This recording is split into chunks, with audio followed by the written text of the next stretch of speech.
It is not arguable that the last 200 years have seen the most technological advancements ever since perhaps the agricultural revolution. But we usually never learn about the periods leading up to the technological boom of the 1800s. In this series, I shall be covering the important empire's history of the 18th century to lead us up to the next century, a century of glory colonially and industrially. In this episode, I shall be discussing Great Britannia's rise to power in the 18th century, their formative century to see them rise to industrial and colonial greatness in the 1800s. The 18th century started with a major change in the United Kingdom, fearing another tyrannical government, much like Mary I, or a great expedition into new controversial government, much like that brought on by Oliver Cromwell and his son Richard. The Glorious Revolution in 1688 oversaw the final Catholic monarch of England, known as James II, being overthrown by his daughter and her husband, known as Mary II and William III of Orange, who were both conveniently descended of the Scottish and English monarch James VI and I. The Glorious Revolution would end up being a key moment in English history, as it marked the point where Parliament had claimed more power than the monarch regnant, a modernized Magna Carta, if you will. The revolution also placed new semi-legitimate pretenders into power, with great support. The descendants of these pretenders had later caused horror in the Georgian era, where George II would go to the extent of starting a war with Bonnie Prince Charlie. The reign of William III and Mary II saw participation in the 9 Years' War, known as King William's War by the Americans, the beginning of a series of wars that opposed the supreme power of Louis XIV and the rise of Prussia, known as the French and Indian Wars. The war saw an uprising of Catholic support led by James II, after being deposed by his popular successors. This saw most of England's involvement within the war, since William of Orange, the current ruler of England and the Netherlands at the time, was co-reigning. Louis XIV declared war on the Dutch Republic. Louis XIV would see success in the war, but this success would soon quickly be squandered by an economic crisis caused by the grand scale and beauty of his courts and palaces. The war ended in May 1697, with Louis XIV's official acknowledgement to William and Mary's legitimacy, and France's power being diminished at the Treaty of Ryswick at William's home in Hague. The peace didn't last long, though, as the death of the deformed Habsburg Spanish king Charles II would leave no heir, soon leading to the War of Spanish Succession. Mary II would not bear any heir. Thus, William and Mary faced a crisis without having one. Mary II tragically died of smallpox on the 28th of December 1694. Mary left the throne to her husband for a brief 8 years until his death in 1702. Preceding the deaths of these two monarchs, we saw Anne succeed to the throne, one of the most prominent figures in English history, much like Queen Elizabeth and later Victoria. Anne's reign would see the unification of the Scottish and English government into the British government. She would go to war with France once more in the War of Spanish Succession, known as Queen Anne's War in the United States. A war which was triggered by the death of the Habsburg King Charles II, leaving the Spanish throne open for many claimants. The United Kingdom joined the war in opposition of the French to secure a Protestant on the Spanish throne, to secure an alliance with the Iberian Peninsula. During this war, Queen Anne's Catholic brother laid claims on the throne of England, with strong endorsement of her father, James II. Anne would wage war on her sibling in hopes that the Catholic minority of Britain would recognize the Glorious Revolution. The War of Spanish Succession would end with Louis XIV placing his grandson, Philip, Duke of Anjou, on the Spanish throne as Philip V of Spain. This would increase the French's power, culminating in the War of Austrian Succession and the 7 Years' War. The rest of Anne's reign was overwhelmed by failed pregnancies and a dying marriage. Anne was not able to secure an heir fast enough. Her one child, who survived past infancy, would die in a smallpox epidemic, causing the British Parliament to secure her an heir from another dynasty, Sophia of Hanover.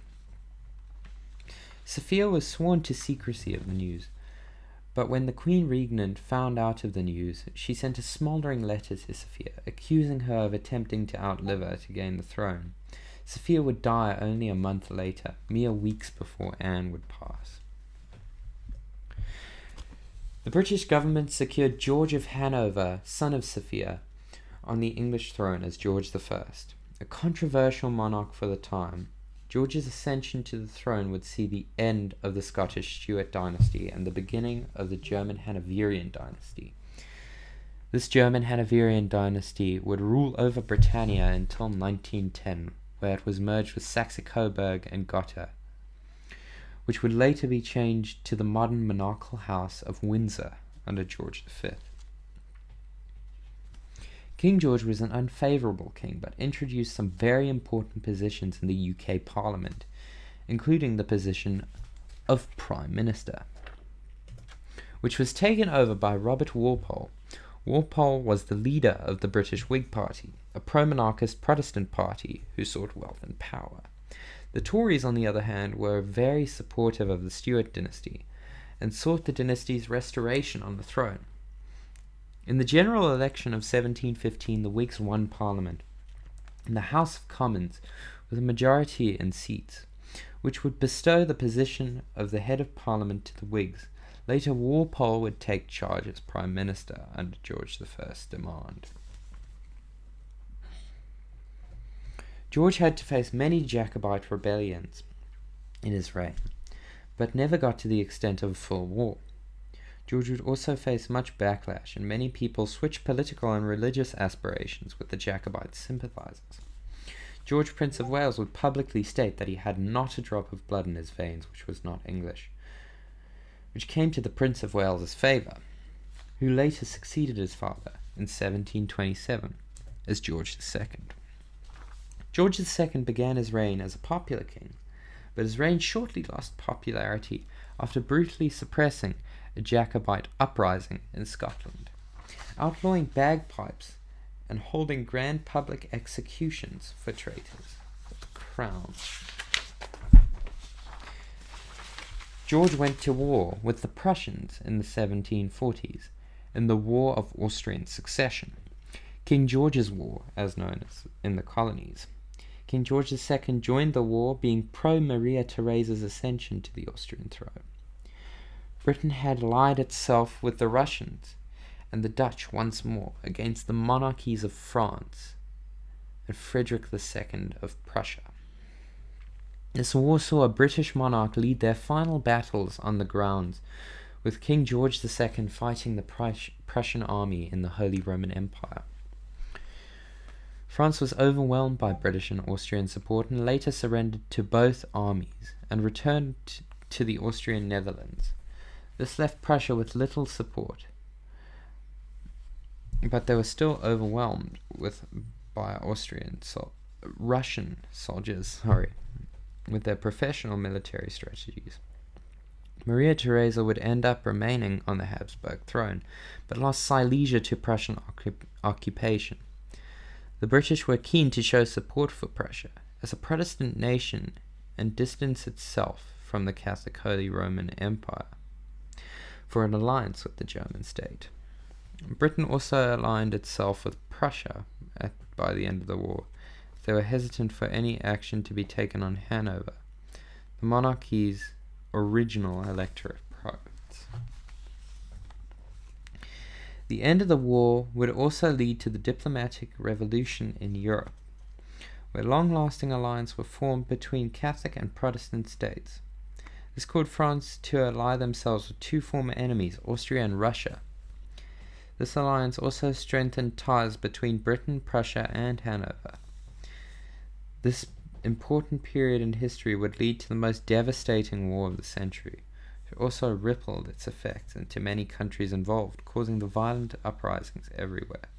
This war was the 7 Years' War. George II grew old during this period. His son Frederick, Prince of Wales, had died after a stomach ulcer had burst in his stomach due to a game of tennis where the ball had hit his stomach. George would soon die himself after the 7 Years' War had just been declared. After a feast of too much fruit, George II died on the toilet. He was succeeded by his grandson, George, Prince of Wales. George III ended up reigning in the midst of the 7 Years' War, a global conflict where the British and French sought the most influence over Europe, Asia, and the Americas, while Prussia had wished for far more territory in the German area. The war was primarily fought in two fronts, where the Prussians would fight the Russians and the Austrians would fight the British and the French for supremacy and territories held in North America and Mughal India.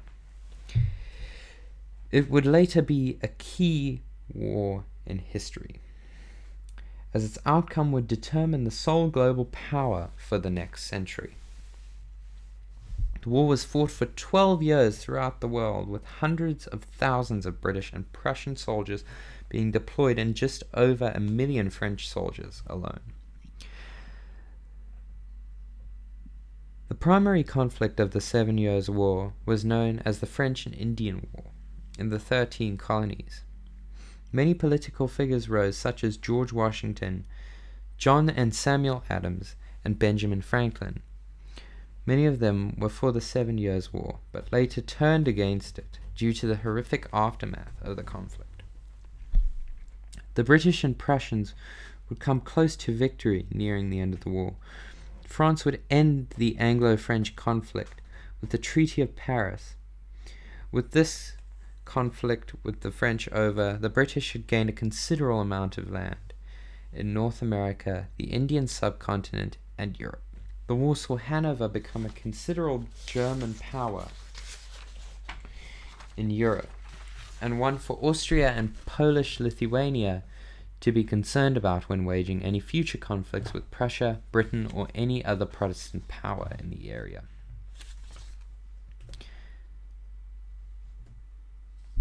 In the aftermath of the chaos the war had caused, the British Empire and the French Empire had been plunged into considerable debt, with taxation running rampant for any citizen of these great powers.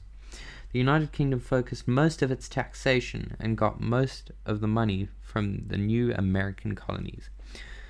Britain introduced the controversial Stamp Act, followed by the Tea Act, with an abundance of tea being held by the British East India Company that had not been traded except within their colonies.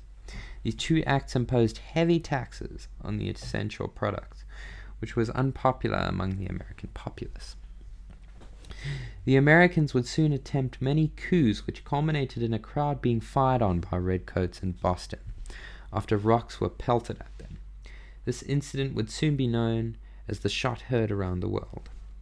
This event would lead to a boycott of British industry. The most significant, prominent, and popular would be where a group of revolutionaries overran the British East India ship in the Boston harbor, where the contents of tea and some munitions were pelted into the Atlantic, known as the Boston Tea Party.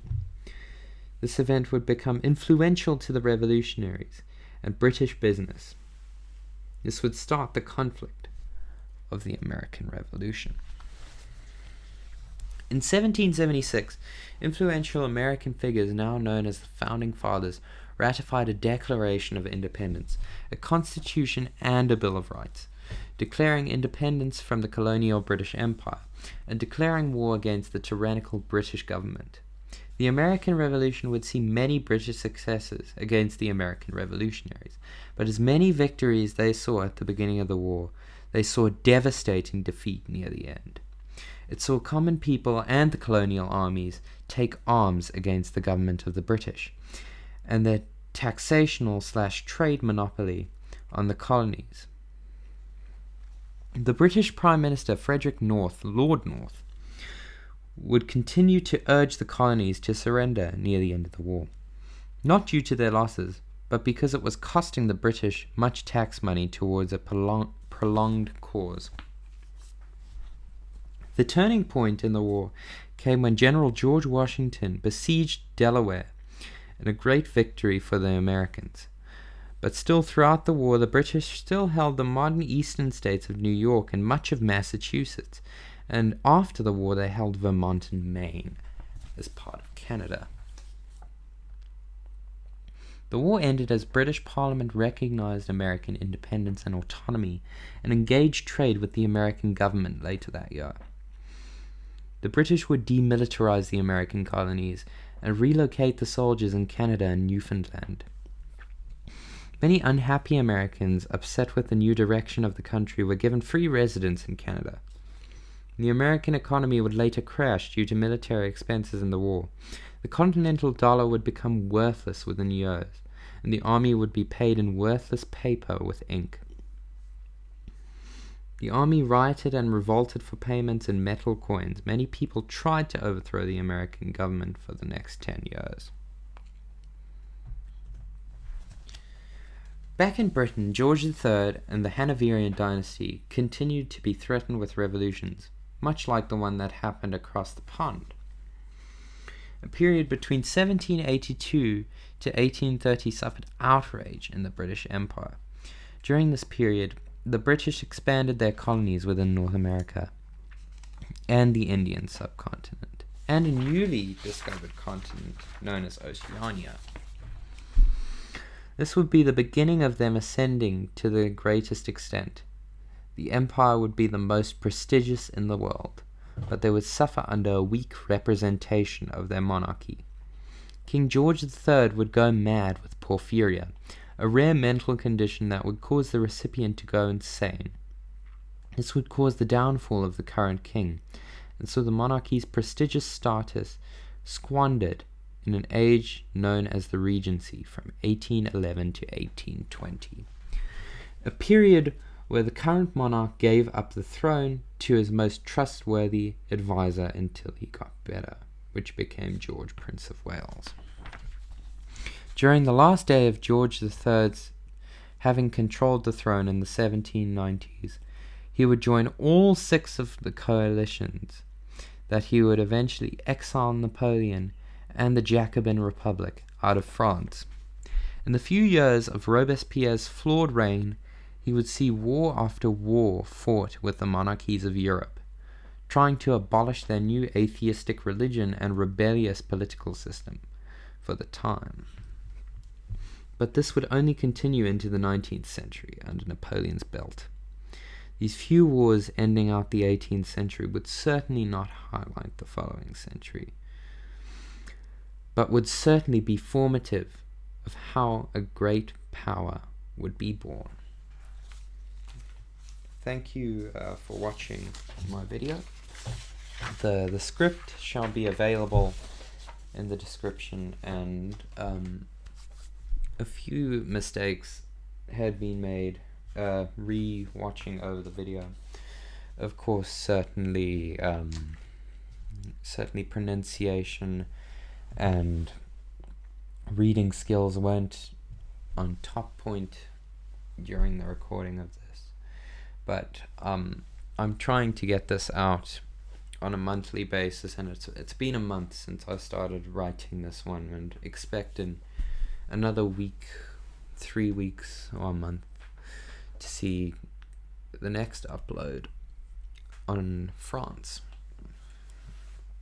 But this episode was basically just a pilot episode, just to see if anyone would enjoy it. I'm starting to work on another series as well, known as The Happenings of the Habsburgs, which highlights each Austrian and Holy Roman Empire monarch since the 1200s about. And I figured that would be interesting. So if there were any inaccuracies in this video, that you'd like to comment on, I'll be free to listen, and I'll be sure to improve this video. And if you are happy with it, feel free to leave a like or a dislike or a comment or even subscribe. And I hope you look forward to the next upload of France. Thank you. Goodbye.